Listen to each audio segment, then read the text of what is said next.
यानंतर एक breaking news आहे। अभिनेते आणि दिग्दर्शक नागराज मंजुळे यांना महात्मा फुले समता पुरस्कार जाहीर झाला आहे। 28 नोव्हेंबरला पुण्यामध्ये पुरस्कार सोहळा होणार आहे। तर समता भूमी फुलेवाडा इथं हा पुरस्कार प्रदान केला जाणार आहे। विविध क्षेत्रामध्ये कामगिरी केलेल्या व्यक्तींना हा पुरस्कार दिला जातो। समता परिषदेचे अध्यक्ष छगन भुजबळ यांच्या उपस्थितीमध्ये हा पुरस्कार सोहळा पार पडणार आहे। तर नागराज मंजुळे यांना हा पुरस्कार दिला जाणार आहे।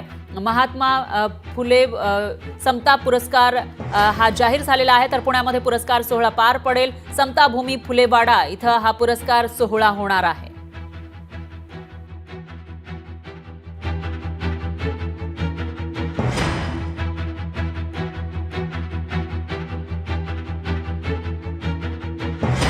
मंजुळे यांचे अनेक सिनेमे हिट झाल्याचं पाहायला मिळालेलं होतं आणि आता त्यांना हा पुरस्कार जाहीर झालेला आहे आणि पुण्यामध्ये हा पुरस्कार सोहळा होणार आहे। यावेळेला समता परिषदेचे अध्यक्ष छगन भुजबळ सुद्धा उपस्थित असतील।